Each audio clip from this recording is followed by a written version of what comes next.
Hey, welcome back you guys, I'm Nini FC, this is Blue Lions TV, and today I'm bringing you guys the match preview for our upcoming game this Sunday against Tottenham. Now for today's video, I'm going to do things a little bit differently. I'm going to start off by speaking about Tottenham and whether we can see them as a big club still. And of course, I'll be moving on to the press conference review, the predicted lineup, and to end things, I have a special guest in Ben from Tottenham. Ben from We Are Tottenham TV. So you guys, this is going to be a jam-packed match preview. But before I even get into anything, if you guys haven't bought any Christmas gifts yet, or you're just hoping to buy some official club wear, now is the perfect time. Right now until all the way till the end of this year, you will get 30% off at the Club Mega Store. So if you guys are planning on buying anything, I'd really appreciate it if you did use my affiliate links below. You'll find it in the description. And of course, you guys, on that note, without wasting any more time, we get straight into things. When it comes to Tottenham, can we really see these guys as a big club? Now, the fan part of me wants to say, of course, these guys are nothing but a small club. The last time they won anything significant was like, what, 10 years ago? And of course, the last time they won a big trophy was even longer than that. Since then, what have they really done? If anything, Tottenham are really more contenders. If I was being really cynical, I'd call them pretenders. But you know what? I do have to be objective. I do want to be fair. I don't think it's fair to call Tottenham a small club. I think it's fair to call them a medium-sized club. And it really gets you thinking, what does it actually mean to be a big club? Because it feels like the clubs that have historically won a lot of things over the years, they seem to hold the gates open for who becomes part of the big boy club and who doesn't. But if you break it down, I'd assume that maybe if you win, your league title and a European trophy, you can consider yourself to be a big club. But at the same time, if you won those things years and years ago and nothing recently, does that still hold merit now? And this is what I mean with Spurs being more of a medium club. Of course, every now and then they're going to get some small success. They're going to get greater success from having one or two amazing players every decade who eventually get sold on for big money. And if they're really lucky, they might have that fortunate cup run as we saw last season in the Champions League. But come on, is that really fair? To get to a final of the Champions League, especially a team of Spurs' caliber, who don't traditionally have the type of access and funds that us clubs have normally had, is a big achievement. When I think of Spurs, to give them credit, they're a team that on their day, they can beat anyone. And really, you could blame their lack of success to a very unambitious board. But if you had to look at that hierarchy of the big clubs in London, well, I think it's safe to say us first, Arsenal second, Tottenham third, maybe West Ham fourth, and Crystal Palace fifth. And as we can see, Spurs are right in the middle. They're a middle-sized club, and I guess in the middle is where they're always going to stay. Now, if you want to watch the full video, there is going to be a link below in the description and also somewhere in the card above. And of course, if you do click on the video, make sure to comment in that video's comment section and give your thoughts on who you think the big clubs in London are and whether if you agree with me or Rory. Now, we start with things and we start with the press conference. With Lampard being asked about Ruben, with Lampard confirming that Ruben is fit, but he isn't match fit. Now, this is great news to hear. This tells us that Ruben hasn't suffered any more knockbacks, and the only thing keeping him away from the first team right now is match fitness. So, based on that information, I guess we can estimate that Ruben may be about 4 to 6 weeks away. So that's great news, especially for the second part of the season. But anyway, you guys, we move on. With Lampard being asked about transfers, and Lampard stating that those discussions are being kept in-house. Now that was really secretive, and maybe there's some business sense behind this. Maybe there's some tactics behind this. Maybe if you don't confirm the target and make it so public, maybe it makes negotiations easier.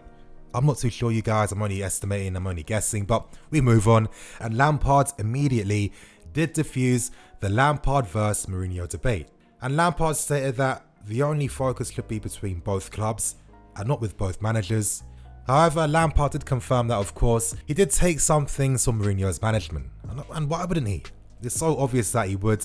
How many trophies did Lampard win under Mourinho during Mourinho's first season? It's only natural that you are going to take some inspiration from that style of management. And of course, it's quite curious to see how Lampard is incorporating that with the team right now. But anyway, you guys, we do move on. And Lampard speaks about our waveform, stating that, of course, it's an issue that does need to be addressed. For me, I think it's quite an obvious one. And this is where tactics plays a massive part in understanding the game. when teams are parking the bus using low blocks, the spaces between the lines aren't open anymore. We know how we play. We've seen the likes of our wingers and Mason Mount, combining between the lines, moving more in field, playing together. There's no space to do that. Teams don't want to press the ball. They want to keep their shape because they know that we can't break them down. Now, of course, with more effective wide play to really stretch teams and more clinical finishing, that's how you beat these teams. And currently, with the team being a bit inexperienced right now, this is naturally going to be a difficult thing to do. However, I think that this is going to be an issue that does get overcome, unfortunately, over time. But anyway, you guys, we do move on. With Lampard confirming that the team is ready for the game on Sunday versus Spurs, stating that a lineup selection could be difficult due to how competitive the team currently is. That's great news to hear. It seems like all the players are fully fit. It seems like Tomori is back as well. And this is going to make things very interesting for the penultimate part for today's video, and that's the predicted lineup. Now we move into the predicted lineup part for today's video, and I'm going to start with a lineup I think Lampard may use in tomorrow's game. Now, it's very standard. I will be using the 4-3-3, and as you guys can see on screen in defense, I do have Rudiger, Zuma, Azpilicueta and Emerson, and that's because I feel like maybe Lampard may turn towards more experienced players. Against Tottenham, they do have that physical advantage over us. We've seen for many games this season that this team does struggle against physical teams up in the first sport aerially as well, and we can't cope. And Lampard may feel to combat this could be the best time to use both players. But anyway, we move on to the midfield, 4-3-3, Kante, Jorginho and Cover. Lampard may feel that solidity, having players fighting man v man against Spurs is the best solution. And up front, well, it's a standard front three. Tammy Abraham followed by Willian and Pulisic on the left. And you know what, with a bit of a break now, a bit of a rest, I'm really interested to see how this team is going to cope in the game on Sunday. When I look at this team, I guess Kante will have a lot of offensive responsibility. Kante is going to be that guy that will have to play close to Tammy Abraham, and you know what, it is a role that Kante can do. He has the energy, he has the technique, he does have the quality. Guy can play in both boxes for days. He's got it in his locker. I feel with this lineup, it's a lineup which Lampard would pick because he doesn't want to lose the game, obviously. At the same time, is it a lineup that could win us the game? I think if you start with a team like this and then maybe you make some tactical substitutions in the second half to change the tactical complexion of the game, then you're really talking. And on that note, you guys, I'm going to move on to predicted lineup B. As you can see, I've gone for a 4-2-3-1, and this team is a lot more younger and a lot more attacking. Now, as you can see at the back, I've gone for Reece James with Emerson and Tomori and Zuma. With Rudiger at this moment in time, it's not as if he's really lit the world up since he's returned back to the team. It's going to take him some time to really get that confidence to, really play, first team football again. We all knew that. He didn't have a pre-season. And of course, Zuma's always going to be in the team. But with Tomori being out, and it seems like really Tomori lost his place now due to injury and illness, if anything than just losing his place in the team. Could we see Zuma and Tomori together? That could be a possibility. It will be a big test for Tomori against Harry Kane, but listen, if you want to play at this level, games like this, you have to make your name in. Now with this team, I'd have to see Emerson and Reece. With Reece, I feel like we just can't even play without the guy. He has that experience, but most times looking at games, I'm not really seeing his experience helping us too much. With Reece, we get that quality delivery out wide. It helps the midfield because they know they can play out to the back. And I think against Spurs, against an Aurier that's going to be rampant, and against the wingers, at times you do need to push them back. You can do that with Reece, you can't do that with Aspi. But anyway, to wrap things up with predicted lineup B, I've gone for Mason Mount playing in the shadow striker role. I'm not going to be calling it a cam role because how can this guy be playing cam when every single game he's playing right up front alongside Tammy Abraham? How can you create when you're playing up front alongside the striker? And that's what his game is. He's not there to be creating. The creation comes from the team. It comes from the set plays, the passing patterns. That's how we're supposed to create the chances. The classic number 10 isn't really a player that's really around anymore in today's football. To rely on a player in a position to solely have that creative responsibility to, turn nothing to something, it doesn't work like that in modern football. Not with how coaches are constantly drilling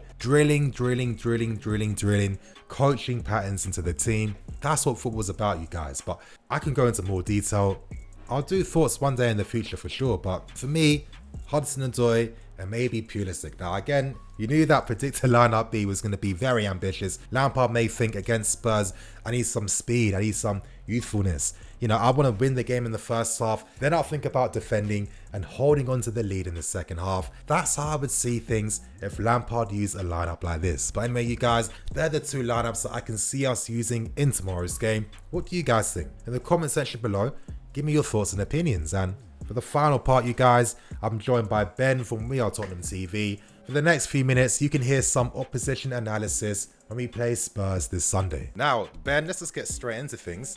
The first thing I want to ask you is, as a Spurs fan, how do you feel about the game on Sunday? Now, the thing I want to say to you is, recently Spurs have played against Man United and Bayern Munich, you know, two big clubs, and you haven't really got the results that maybe you'd expected.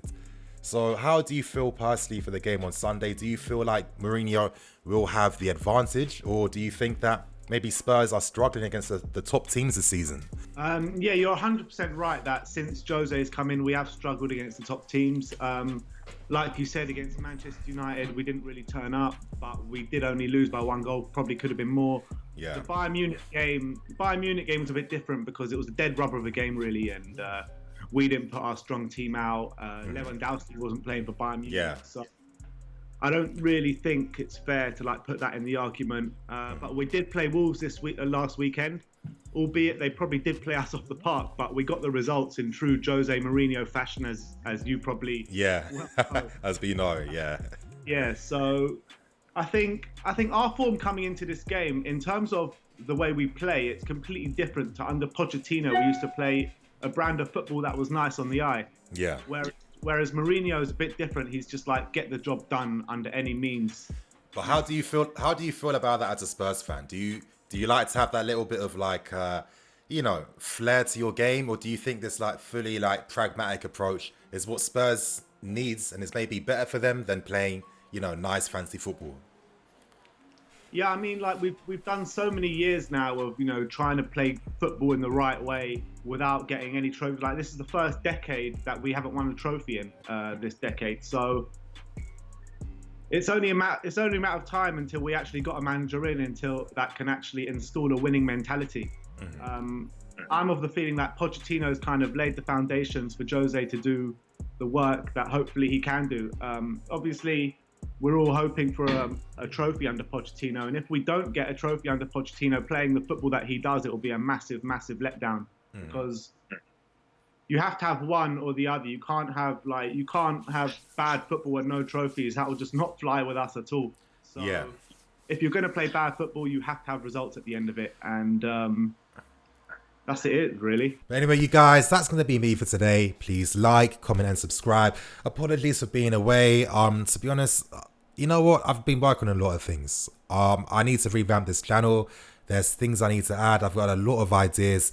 And sometimes it gets really hard to make videos and do those things at the same time. For the new year, next year, I do want to make a lot of big changes on the channel. I don't want to start being stagnant or slowing things down. It's about time that I really start investing back into this channel. So you can expect to see a lot of new things coming very soon, you guys. And you know what, on that note, I'm going to wrap things up and keep things moving. Thank you for watching. Please like, comment, and subscribe. I'm NineFC. This is Blue Lions TV. I'll see you guys on Sunday.